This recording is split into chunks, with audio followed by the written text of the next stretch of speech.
Hello, everyone. Welcome back to Universal Journeys. Follow your heart, for only you know which path is right for you. Universal Journeys is about redefining ourselves to match the soul's purpose by illuminating the threads that intertwine creativity, spirituality, and identity. And these threads encourage, empower, and enlighten us on our own respective journeys. And we're kind of mind blown that we're on episode 51 now. We've made our return, Brenda, and we are. I feel like we got some good momentum going here. How are you feeling? I agree. We do have some momentum going, and all we can do is just keep going forward. I'm loving what we're doing. We're getting more information out there to people, and allowing them to decide where they would like to go on their paths. Absolutely. And I think the one thing that I've always loved about us doing this together is that, I mean, I think we introduced in a prior episode that we literally met at a coffee shop that I worked at. Like, you worked at the same mall. We were like working in close proximity, but we would always just find these like moments to sit down and have like really in depth, like uncharacteristically in depth conversations about life. And I kind of Right. view what we do here as like an extension of those very, unique and thoughtful conversations, which hopefully everyone finds interesting. I hope so too, and you're absolutely right. And it's always nice to be able to talk to like-minded individuals too. So, and when you can get into deep discussions and learn, that's really all that matters. Well, and I think the nice thing about it too is, not everyone may be able to connect with everything, right? Hmm. However, I think one trademark of the conversations that we always have is that we're always willing to ask questions. We're always willing to, listen to other people's experiences and perspectives. And I think, honestly, I just think that many social spaces would benefit from that type of thing, right? Like just asking questions, being curious about other people's lives and experiences. And that's part of what we're going to be talking about today, because we're going to be talking about near death experiences and, events that we have had in association with that, right? But before we get to all that, how have you been? What have you been up to? Well, I've been pretty good actually, and I'm liking the weather the way it is. Well, I should say today because it's such a beautiful day outside, hence why I'm outside, on my patio. And later on, I'll be doing some gardening. And I understand that you have been doing gardening as well, and it looks wonderful. So, and that Thank you. always gets me, you know, energized and feeling closer to, Mother Earth. And so, other than that, just kind of been hanging out here and trying to figure out what I'm gonna do and how I'm gonna do it, and doing more research. I'm always a type of individual who researches and researches and researches because I want to know more. I want to Hmm. be accepting of everyone, no Oh, matter I what their love path that. is. I love that. That's an important Thanks. thing to note, I think. Like, that's part of that It is. curiosity, too. Like, we're always curious about other people's paths. And it just so happens that gardening seems to be one that we often intersect on. And I will mention this every time we talk about gardening. I still love the fact that you are very much a green thumb now, despite for many years being like, I'm not good at plants. And now it's like you're a gardening convert. Well, right. I mean, it does help when you have your own space. And then Yes. once you have your own space, then it's like, oh, let's see what I can create. And, the last couple days, I've been, like I said, gardening, and the last couple years is was very hard to get in the garden because I work so far away from home Mm. and I was always tired. But now this year, watch out. My roses are going to be awesome. You are going to be beautifying the world one rose at a time. I know for me, yeah, I've been doing a lot of gardening. Like, so the last week of the school semester was, well, last week. And I was so eager for the semester to be over because that was like, I'm going to like delve into gardening. Right. So we have, Brenda, we have 84 tomato plants. Holy smokes, what you gonna do with all the I, tomatoes? I That's don't gonna know. produce, like, hundreds of We bushels. we we may have gone a little overboard on the tomato plants, but we have these grand ideas of canning in the fall. Like my mom is supposed to come down and we're gonna be because I remember Oh, I nice. used to can a lot with like my grandmother and my mom a little bit when I was a kid. But it's been so long I can barely remember how to do it. So I'm like, Mom, teachable moment, teach us, like, remind me how to do all this canning stuff because I want to make like pasta sauces. I want to make like um I'm gonna make like salsas. I'm gonna I would say make salsas, yeah. regular, like, obviously canned tomato, like stewed tomatoes and stuff like that. But like, I want to have food. I mean, I always want to have food, but that's not surprising. But Yeah, that's not surprising for me either. The first thing I look at is when I go out or I'm traveling, it's like, okay, how much is it gonna cost us for food? That's the Brenda, first thing that pops into my head. the moment I rise in the morning, the first flicker in my mind is breakfast. What am I having? No, actually, the first flicker is coffee, but Coffee. That's right, they go coffee. hand in hand. They go hand in Yes, they do. hand. But beyond that, I've been trying to enjoy some relaxation. We just got a patio put in, so that's been fun. I'm excited that we get to enjoy a patio because our house did not have one. So Ah, um, and that's one of the great things about this one here. I mean, I've made it mine. It wasn't necessarily a patio-ish per se. It more was like for, I had a fence around it for the dogs, like a dog, area. mhm, So I just taken the fences down and put up a wooden fence that you could probably, yeah, the wooden fence that you can see behind mhm. me. Oh, There it's you so go. cute and rustic. It is, it is. And so I just made it mine, and I'm finally getting it to where I want it to be, so it's gonna go. I What like I it. really love about your property is that you have gigantic white pines on your property. Like I can see them in the background. They're so pretty. Right, I love white right. pines. They are pretty, and the one that's back over, I can't tell which way it is, but the one that's back over here, Mm-hmm. um, it's on the corner and it comes out like this. Mm-hmm. So, and Oh. it's 2 into 1. And then there's one, in my front yard too, so which is kinda nice. Oh my goodness, I love it. That's the only thing Serene. I wish we had more pine trees. We have a ton of oak trees, which I do love oak trees. They're really, really pretty, but they're so messy. Mhm. Yes, they are. So, funny story, and then we'll actually get to talking about near-death experiences. So, obviously last year was our first full year living in this house, and I had never had oak trees on a property really. Like my family owns like 200 acres of property. We have like one oak tree on it, but it's not like over a house.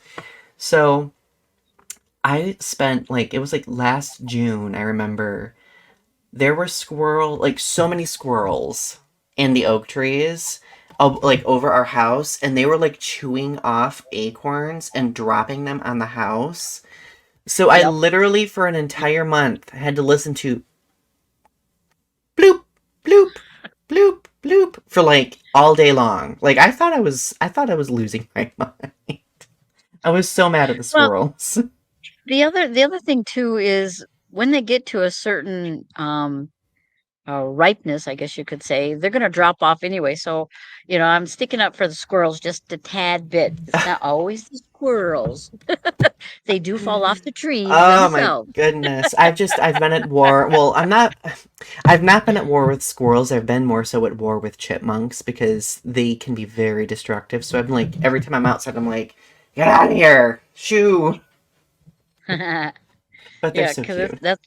that's funny because 'cause I'm the opposite with chipmunks. Squirrels, I don't really care about, but chipmunks, you know, um, I happen to like them, and I always go, "Okay, Chippy, what you doing?" And I can sit in a chair, and they can come pretty close to me before they, run off. So, You're and I basically think that's Snow White. right, right. Um, but, I just have, I don't know, a connection with chipmunks. I always have, ever since I was a kid. So, It's kind of similar to my connection with birds. Like I've always had a connection with birds. We have a robin's nest that like so like on the ah, corner of our house we have like, an eave downspout and robins built their nest in the like corner between the house and the downspout. I don't know how they managed to ooh, make it happen. I'll have to send you a picture later. But okay. like now they're like there's just this robin sitting there the whole time while we're outside. It sat there all the way through the contractors putting in our patio. I was like, you robins are insistent, which is good because I think they're very cute. Mm, So we're gonna have yeah. robin babies soon. I'm really excited. All right. Hey. So let's talk about near death experiences, Brenda. So this is a very interesting topic because like I know like on TikTok sometimes like I'll go down like those wormholes where I'm listening to people's near death experiences and Mm-hmm. people's near death experiences are so unbelievably diverse. Many people like it's more of like a physical thing, other people experience more of a spiritual thing. So we're going to be talking about that throughout this episode, kind of like both aspects of it, right? Right. So Brenda, like, let's kind of set a foundation here first. So, if we were to like think of the scientific aspect of near-death experiences, what are the thoughts out there about near-death experiences that we found? Well, there is, according to Psychology Today, a near-death experience is simply an experience that a person reports having had while in a physical state in which the risk of death is imminent. Commonly, the person's heart temporarily ceases to function at some point prior to the recovery as Mm. after a heart attack. Reports of NDEs can include images of sensations and other conscious elements that are often vivid and striking. Ooh, interesting. So, and that's Interesting. that's according to Psychology Today, and that kind of ties into the next thing that I'm going to read too. But uh, I can say that for myself, which we'll get into that too later on. It is very very true. I mean, it's an interesting feeling. It's hard to explain. It's really Mm-hmm. hard to explain. Right. Well, because I mean, it's almost like explaining dreams in a way too. Like you can't like it's really hard to like articulate the imagery unless somebody literally experiences it firsthand, right? Right, And right. because it's so diverse for so many different people, like one person might not experience anything. I know on TikTok once there was a person who said that they just experienced lack of consciousness and blackness. Like no Mhm, vivid mhm. imagery, nothing. So like Yeah. it's interesting how much it can shift. Well, the other thing too, and I've been watching a lot of YouTube. On near death experiences and other things as well.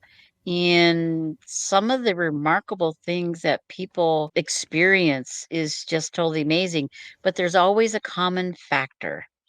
The common factor is they're met on the other side or by some entity. I should say entity. It's either some angel or energy being or family members. I mean, so that's Mm-hmm. kind of some of the things that they've experienced and the vividness, um, the love. I mean, especially the love. Don't get me wrong, there are some aspects out there and of near-death experiences that they don't experience something um, beautiful and grand. Mm-hmm. What they'll do is experience something more hellish, but Right. that More doesn't happen scary. very often. Yep. Mm-hmm. Yeah. And a lot of times when that happens is because they are experiencing their own hell, not necessarily a hell or the hell Well, trauma, right? trauma. Like trauma can Absolutely. really I Yep. mean, our like mentally speaking, and mind you, like I'm not a psychologist or in health field, but from what I've like read, like a lot of people like I mean, our minds navigate trauma in so many different ways, right? And Right. that might be, you know, some symbolism that they are kind of subject to in order to adapt to whatever they're mentally experiencing, right? And I know that well, I've been in therapy for a few years and we've been working through my trauma. And I told my therapist, for example, and I think I've mentioned this to you, that I used to have like a lot of like really vivid, like volcanic dreams, you Mm, know? And I always thought it was like, oh, it's because grandma was always telling me that I was going to hell for being gay. But I don't think it right. was so much that, like, so like my therapist was like, well, like, natural disaster imagery is like the mind's way of coping not only with trauma but also change, right? Because Mhm. natural disasters symbolize like change in landscapes and the world, right? So I was just Right. like, interesting. I never thought of it that way. And that kind of helped reframe my thinking of like, no, it's not just about me going to hell. It could be about me navigating changes and stuff like that, right? So, Ex exactly, exactly, and if we take time to step back and say, "Okay, this is not necessarily what this means. What is it in my life that I feel that the change is coming or is happening at mhm, that time?" And it's right, just showing you, especially, if the dream goes on and you have a good outcome. right. Doesn't necessarily mean you have to have a good outcome, but it is like some sort of, issue or trauma that you're dealing with at this time or at that time. Indeed, yeah. So let's see. So the next one, and this is an interview that was conducted by Sean Yancey from News 4 anchor. He was a News 4 anchor, and with Patricia Fantis. It was published in November 7th, 2023, which is not that far from No, today's that's date. really recent. Um, yeah, and it's with Dr. Bruce Grayson, and he's a professor in psychiatry and the neurobehavioral sciences at the University of Virginia. And he spent the last 50 years of his career studying the near-death experience phenomena. So Grayson was asked the most common thing he hears from people is that they are no longer afraid of death after they've experienced a near death experience. They report being more spiritual than they were before the incident and more connected to other people, the natural world, and the divine. So, Ooh.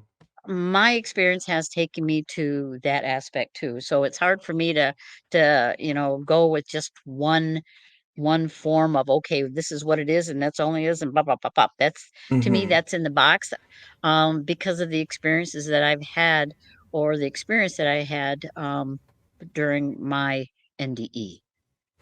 Well, I mean, I guess that's a perfect transition period. So, I'm, what was, so what happened? Like, what was your near-death experience like? Feel free to Okay, share so that. yeah, I have to start at the beginning, and then we'll kinda go from there. So, I was working out the outlet center, the local outlet center, and for whatever reason, I was having cravings for Rice Krispie treats. I love Rice Krispie treats. Okay. Hmm. And I was scheduled to go during that time frame. I was planning to go, and I did, planning to go to what is called Farm Fest. Hmm. And Farm Fest is where people get together, there's music and there's other things. And I always used to work at the information booth. So and then sell CDs and T-shirts and whatever the musicians had for sale after they finished with their sets. Mm. So I used to be there, used to do that. And they used to call it the pig pen because a long time ago, before this all started, it was a pig pen, but it was like before. It didn't smell What a like that. parallel. So it was quite interesting. So, so a couple weeks prior to going to this event, I had these cravings that, um, for these Rice Krispie treats.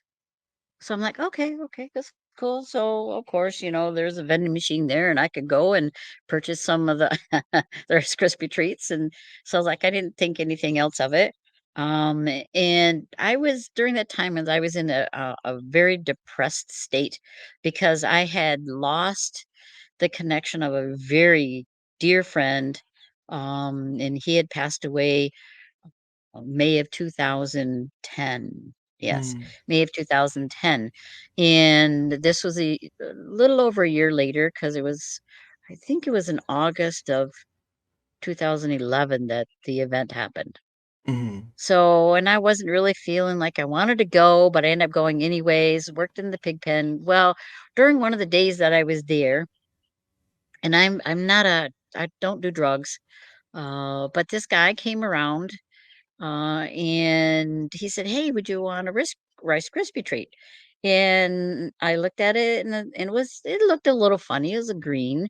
Well, I took one, and instead of eating a little bit of it, I ate the whole square.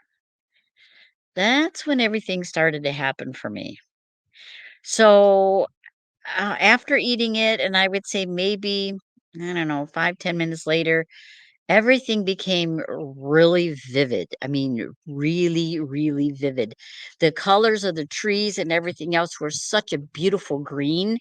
And it was like uh the stage was down the hill and back further from where I was at. And it was like it was right up here. I mean, it was so vivid. And so I was like, okay, I can't be doing too much walking around. And so I leaned back on a chair for a little while. And then I was like, I'm not going to be able to stand up or anything like that. So I strategically looked for a place that I could lay down and not be bothered and not be in the way. So I did that, and as I laid down on the ground, all of the noise and everything else around me became amplified. And any noise, anyone talking or whatever, reverberated my whole being. mhm. And it was just kind of the weirdest thing. But as I lay there, I noticed that my vitals are slowing down, slowing down, and I'm trying to tell myself, "Okay, okay, you're okay, you're okay, you're okay." And then it's just I mean, they were really slowing down and all of a sudden I seen somebody, a Native American person come in. Was it that time? No, it was 2 people. 2 people that come in because I was asking for help in my mind because I couldn't talk. I Mhm. couldn't talk, I couldn't move, in so the individuals that came in, one put their hand underneath the back of my head and had ice like an ice pack back there, and the other one was just making sure that I was, okay and things, and they stayed with me, but it just I just slowly left, and I know it was like I was going down, um and again, my vitals, I was monitoring my vitals and they were almost nothing. Oh my There was god. almost nothing there. And then all of a sudden I hear in the background my friend saying, "Bates, you're not gonna die." I'm like, "Okay, whatever. You don't know. You're not here in here," type of deal. The next thing I know, these two individuals are taking me up. It's like Mhm, this this sort of kind of tunnel, but they're taking me up. And then I'm seeing in my eyes, I got this level that I'm going up and I see this white. And then the next thing is I see glimpses of and it's really quick. I saw glimpses of my life and then I went up to the next level and then all of a sudden I'm still going up and up and up and up and I'm telling these two individuals, "Don't let me go. Do not let me go. Do not let me go," all the way up. And I can't see. All I see is these individuals, but I can't see their faces. They're mhm, just basically forms, okay? So I'm getting up to the top and I see the light You know, you can see the light at the end of the tunnel. So I see the light, and as I'm getting closer and closer, the light is not getting bigger. And I'm thinking to myself, how in the heck am I going to get through that light? I'm not going to be, it's not going to be big enough for me to get through it. So we get up almost to like it was about that big. Okay. Mm-hmm.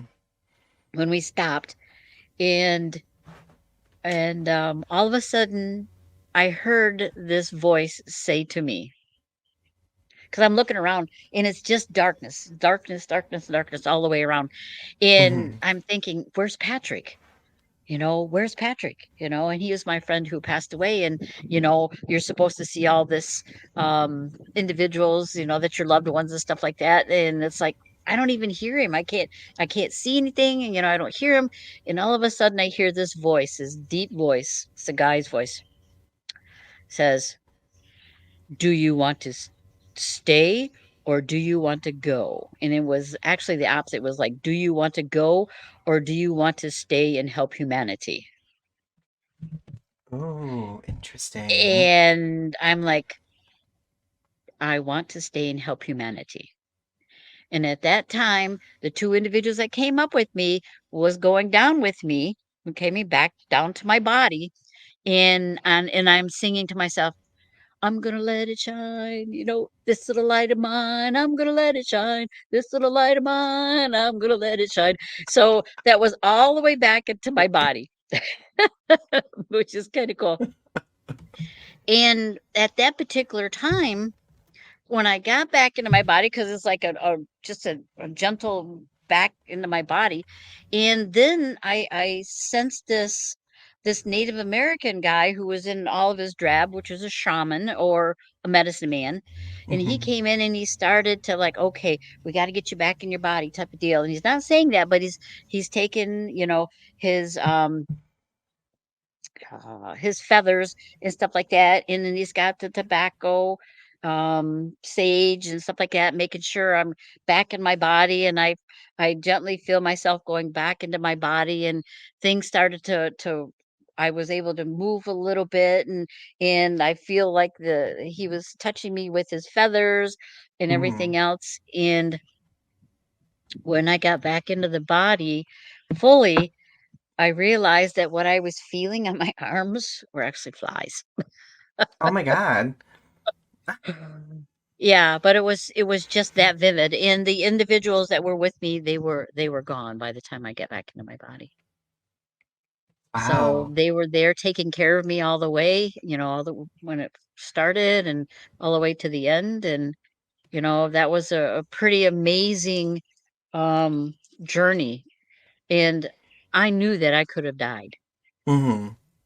when I got to the end, and it wasn't anything, and that's before I even started to do any type of research for NDEs.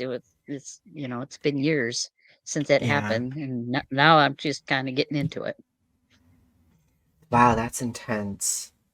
It I don't know if was intense. I don't I was know if afraid. I don't know if mine is as intense as yours. So when I was in high school, I was in band for 4 years, and every summer before the fall marching band season, we would do band camp, and we would like learn our marching formations and stuff like that. And there was always like this trip that we would do at the end of band camp where we would go tubing down the Asable River. And every year we all had to take a swimming test to make the determination if we had to wear a life jacket or not.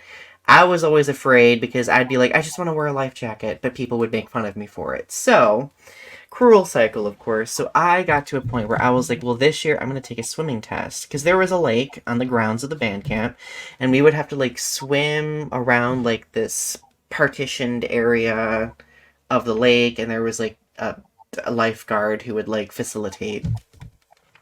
So we had just gotten done marching for the afternoon, and it was prior to dinner time. I made the decision to skip dinner time to do my swimming test. You can probably tell Mm-hmm. where this is going. Mm-hmm. So like I was already very exhausted. And it had been like a 90-degree day. It was really, really bad.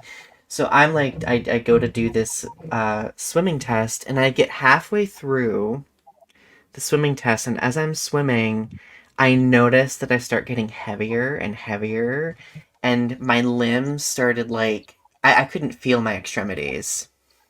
I Mhm. couldn't feel, and I started to drown.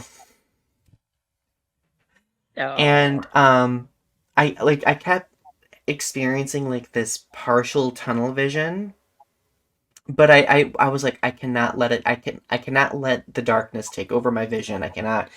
And then the lifeguard noticed and came and got me, thankfully. Oh, Um good.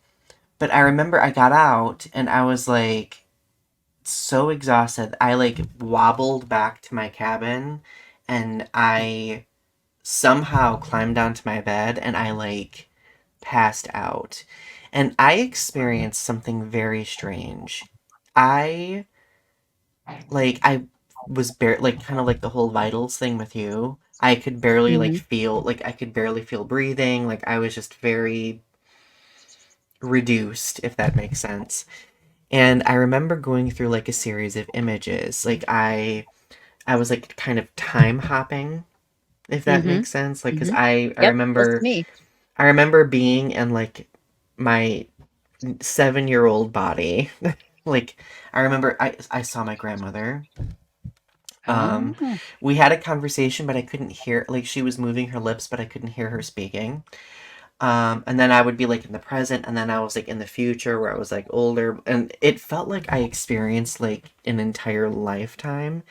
And I woke up finally, and it was only like 5 minutes. Like I literally Yep. was woken up to people like being like, "Hey, hey," like shaking me awake. And when I woke up, like I couldn't remember what happened. I was just like, where am I? What's going on? Eventually my memories came back to me, but I literally had a heat stroke, like while I was swimming. Wow. And it was very scary. So like now I'm like whenever I do anything that exerts myself in like heat, I'm always like, let's not let that happen again. Yeah, I don't blame you there. I don't blame you there.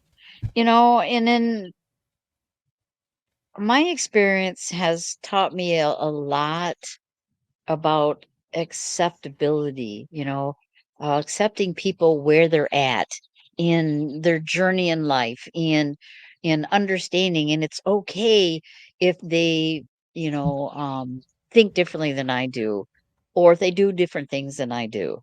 Mm-hmm. Um, and Yeah, so that's why Universal Journey started out was, and I always say, follow your heart, for only you know which path is right for you.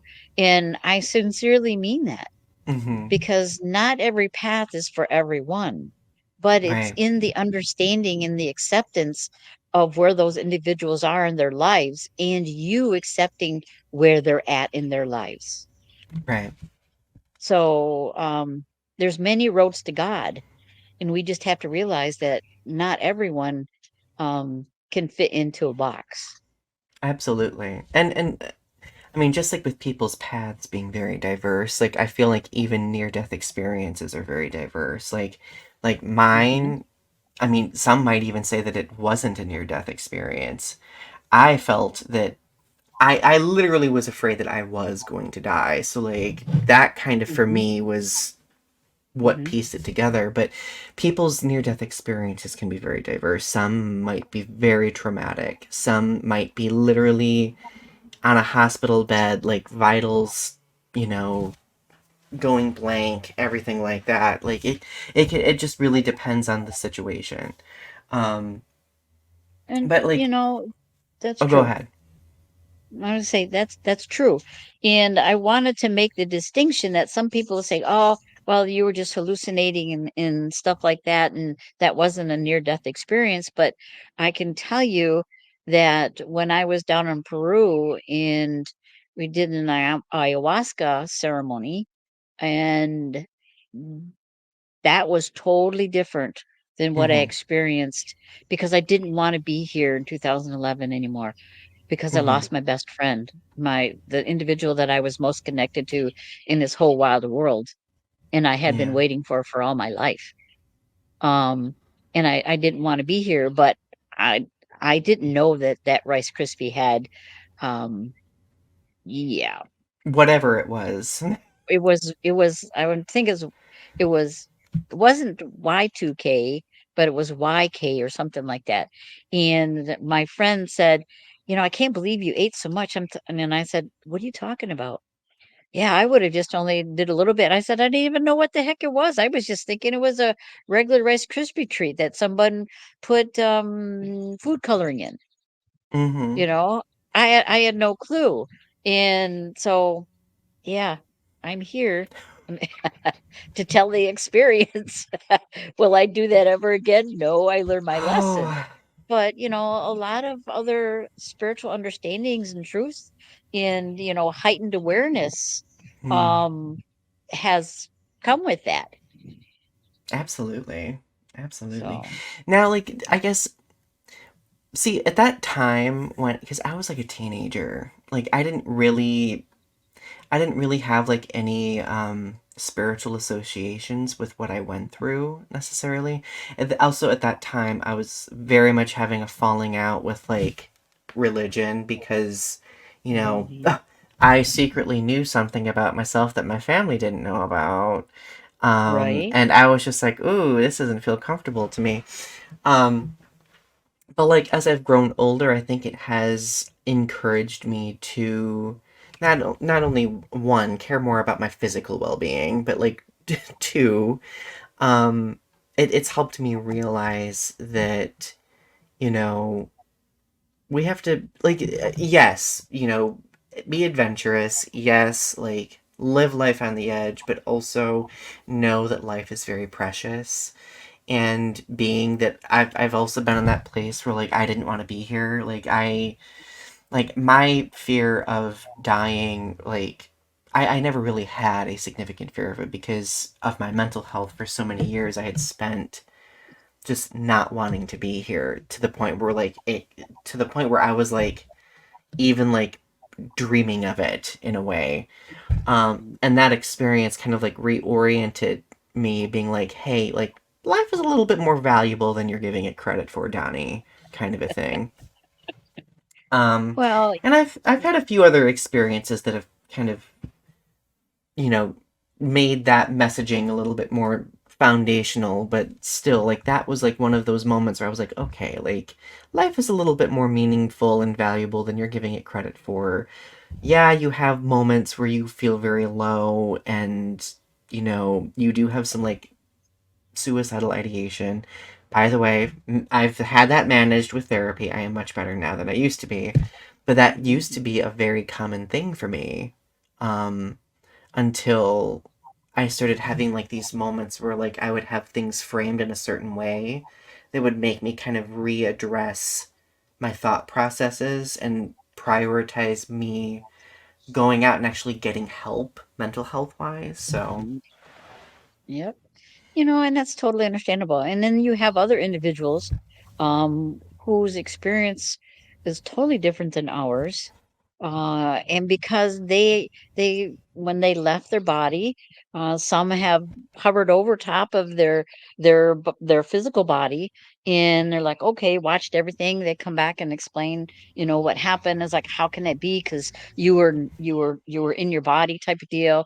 Where they've met their loved ones, mm, where they've gone to this library with everyone's, lives and information and everything else in it, where they've met with Jesus, they've met with, guides, and they've met with, higher beings. The atmosphere and everything else about where they were at was so loving, so kind. Um, they were also taught things, and so those things bring you to the thought, and understanding that there's more to life than just this physical life, mm-hmm, and there is a much higher love, um, than what we experience here. There's no judgment, there's no nothing. Everything is vivid. and a lot of people don't wanna come back, but they're made to come back because guess what? This information needs to get out. Mm-hmm. Yeah. Yeah. Well, and I think like that's kind of why we also well, I mean, like we talked about a few episodes ago, you started the show before I became involved at all. Mhm. Um, but at a certain point, I think we realized that we've had some unique experiences that are worth discussing, right? Yeah. And I think that what we go through very much informs who we become as people. It informs our identity, our self perception, our self actualization. And I think that's why we value having these conversations because when we think about it, like I kind of think of our lives as being like a multi season television show. What season are we in at this point in our lives? Does that make sense? What is the Yeah, story arc we're going through right now? right, and I equate that to a book. Okay, so this is Ooh. a chapter in my life, and I'm going into a new chapter and stuff like that. So I equate that to, okay, what chapter in life am I? I went back and I looked myself up on the internet today to see if anything could pop up or would pop up, and I found a couple things that like, oh, I forgot about that. I forgot Did you about like do a that. Google did you do a Google search of yourself? I did, I did. I do that sometimes too. I did, and it's just kind of interesting that you see um, other individuals with the same name that are doing Mhm. similar things than what you're doing or what you've done. I mean, there aren't that many people with my name that I've looked up. I sometimes will just go and I remember I did a search and I found like some of the stuff like I think I found a photo of like you and I at like an expo many years ago or something like that. I remember that. And I'm just like I was like wow that was 10 years ago. That was I 10 know. I was know. It's amazing, and I've been on this spiritual journey or the journey for the truth, you mhm know. Who is the true God, who is the true church, who is, all of this stuff. And I've been on this journey of realization and understanding and, exploration with many different levels of spirituality, levels of, Buddhism, um, uh, Hinduism, mhm all of those things. And of course, you have Christianity, which is my base. And so I want more. I want more of who Jesus is, what Jesus is, what God really is, what God is to other individuals. And so it's been since I think I started my journey in 1998. mm. So I've been doing this research for decades. You know, that's interesting. When I was in college, I think I was doing a lot of exploring of like spirituality, my identity. And I know I used to do like a lot of readings and stuff, not only for myself but for other people. And I'll never forget that I we were at this body and soul festival because I was like getting paid to do readings, right? And Mhm. this kind of like celebrity practitioner was there, and she was like, I feel like you need a reading. Do you want a reading?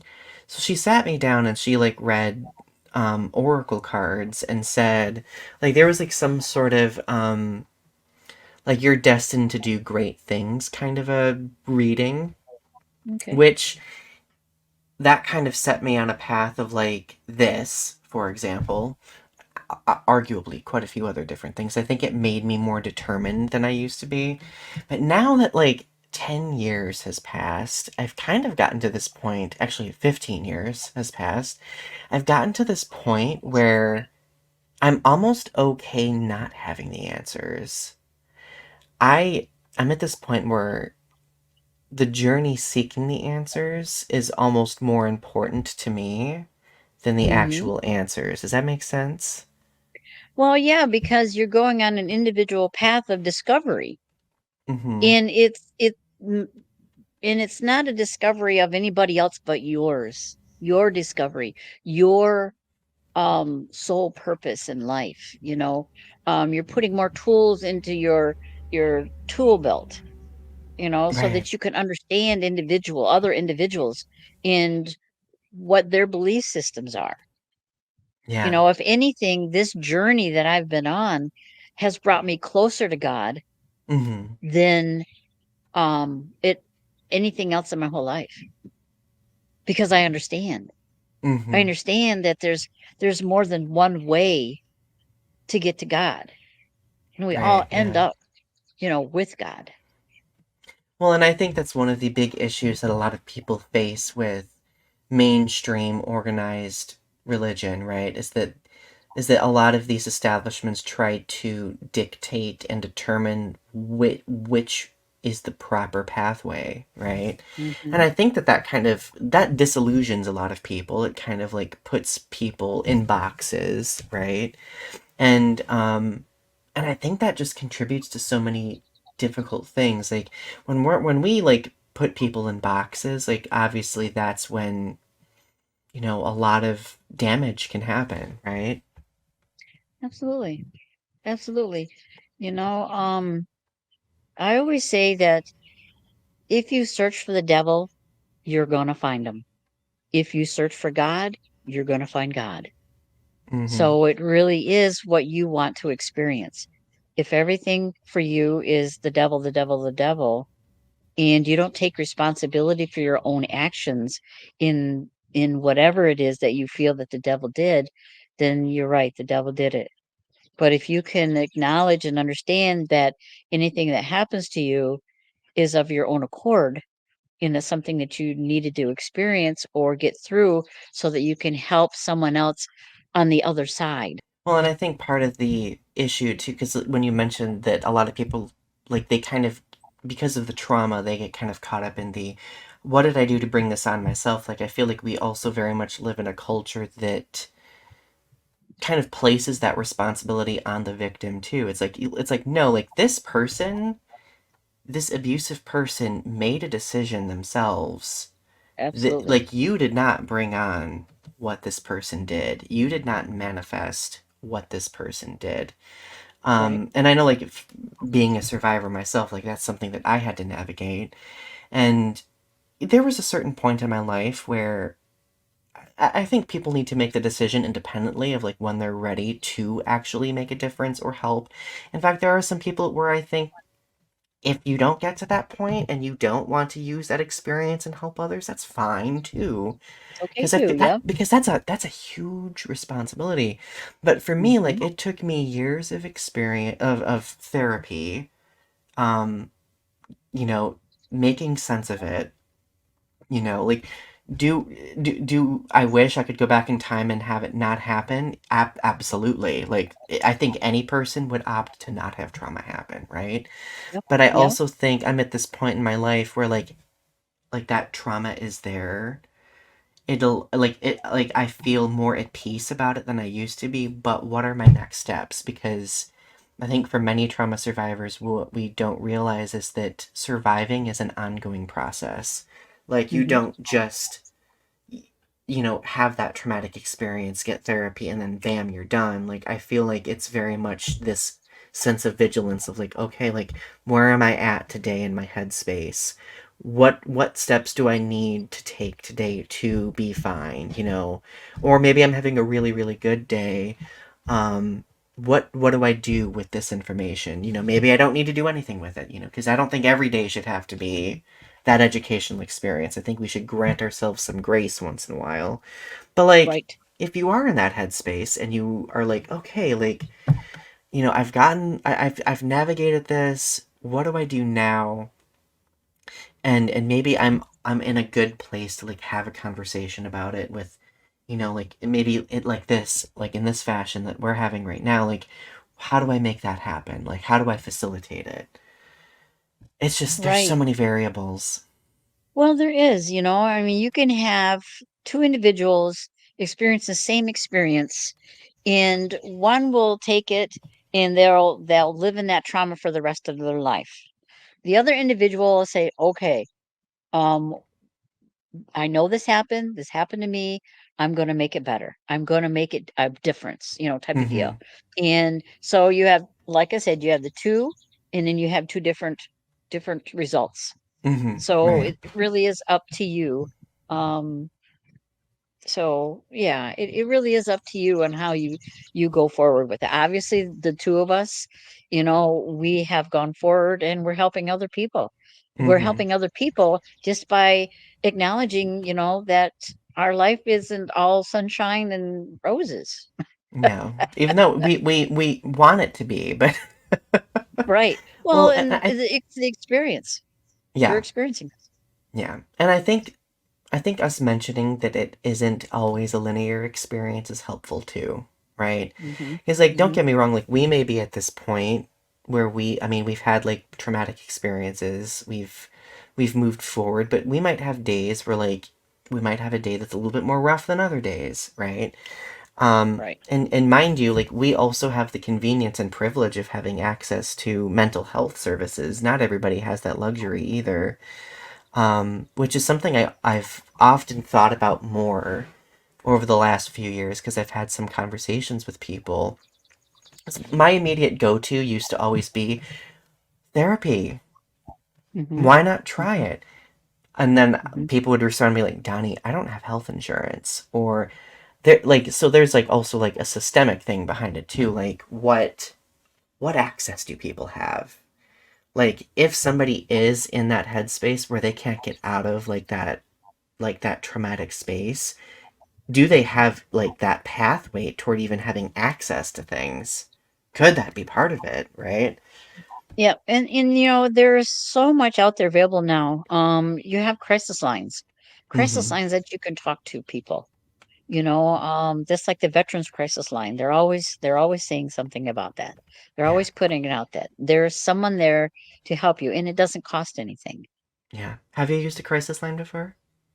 I have not used a crisis line. I have reached out to my medical team and talked to them. So, but not the crisis line. I haven't, but it's they're available. I did when I was in college. I remember I used the National Suicide Prevention Lifeline once, and then I used the Trevor Project once. That was around the time I was coming out. Mm, Of course, there were some moments where it was really dicey, So I was like, right. I'm gonna, like, because at that time I didn't even know, being that I was in college, I was living off student loans. I had, like, a job that I would get, like, maybe 10 hours a week at. I didn't have the wherewithal to pay for insurance, or, well, Right. that too. I didn't have the wherewithal to pay for insurance. I did not have insurance, so I couldn't really. And then I found out that my um, university would give you like 10 free counseling sessions um, Nice. with students who were going into that field. I think they were like master students or something like that. So like I ended up opting for those 10 free sessions. I remember being upset that I could only have 10. But like even just like those 10, like they were pretty helpful, right? Um I really think that sometimes what really is meaningful, like if somebody doesn't have access to that type of thing, is like simply listening to other people's stories, like kind of like what we're Hmm. doing right now. Like when I was Right. like when I was in college, like I was listening to other LGBTQ plus people talking about like, their mental health challenges, what they were navigating, um, you know, maybe they had near death experiences regarding, self-harm or something like that. And like listening to these other people empowered me to take the steps that I needed to take, because sometimes that's simply what the answer is too. Like Right. sometimes if somebody is in that really dark headspace where it's just like this constant cycle, maybe they haven't had the validation or empowerment to kind of light that spark, right? Hmm. You know, you can't light a bonfire if there's no kindling. Not Right? not to use a horrible, not to use a very subpar analogy, but that's kind of what it is.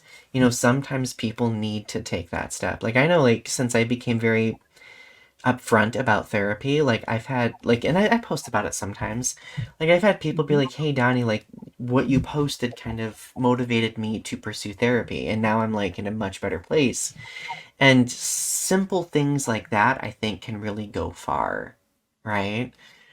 I agree. I totally agree with that. And that's why, I've kind of come out and started saying more and more about counseling and, about my anxiety and things like that. So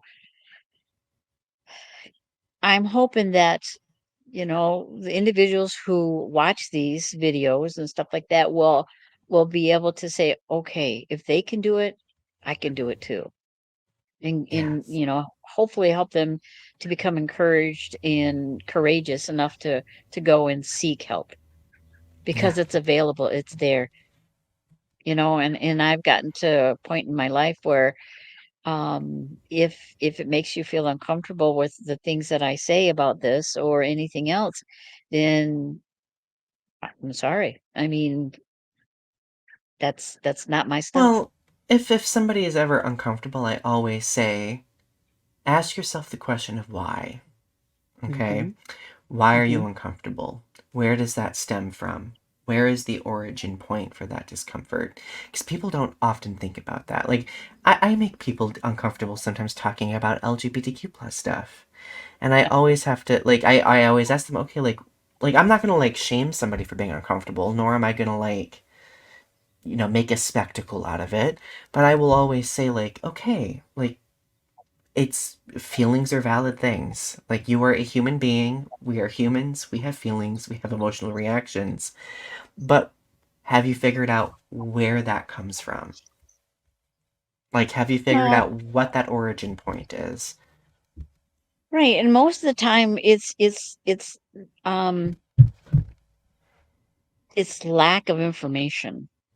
Yeah, It's it's lack of understanding. It's lack of, okay, I wanna know what's going on here, what this is, why it is, and you're not gonna fall away from any faith that you belong yeah. to, but it gives you a better understanding of, okay, I understand where that individual's coming from. I understand why they do what they do.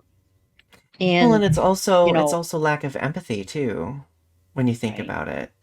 And because like going back to talking about like social topics, like I just mentioned, like sometimes people get very defensive when when I ask them that question, then they piece it together and they're like, "Oh, it's because I've been surrounded by people who've told me that LGBTQ plus people are bad, right?" Right. And Right. it's like, okay, like so clearly there is a conditioned response that you've been Mhm. taught based on exposure. How do you like? What steps should you take to unpack that, right?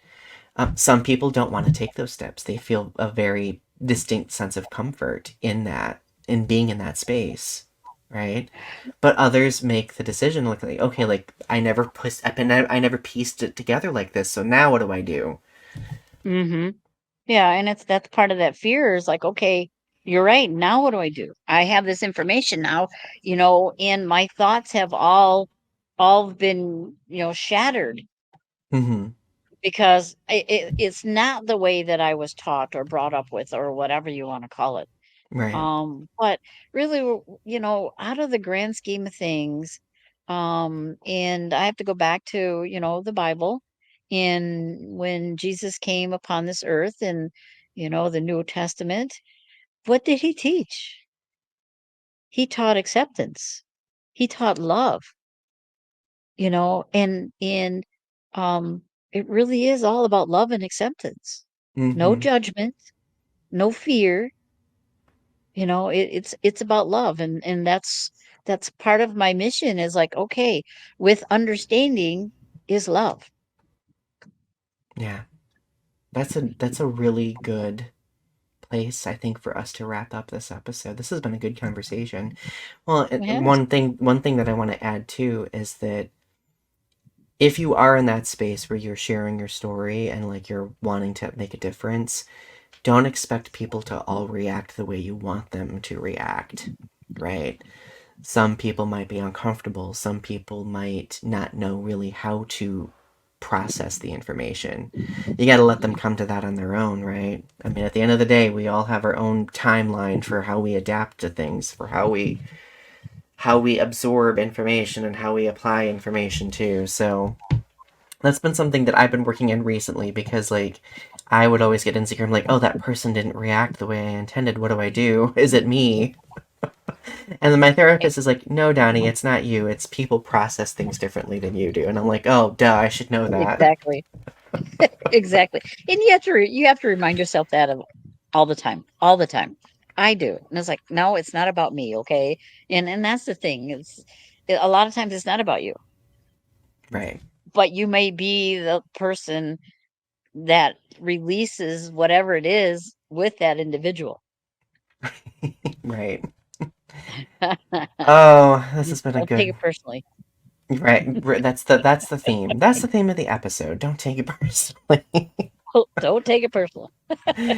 Oh, my friends. Well, Brenda, this has been another good conversation. I always revel in any opportunity to chat with you. So, everybody Likewise. listening, don't forget, subscribe to our channel, click like for the algorithm, and remember, Brenda, your cue. Follow your heart, for only you know which path is right for you. God bless. Bye, everyone.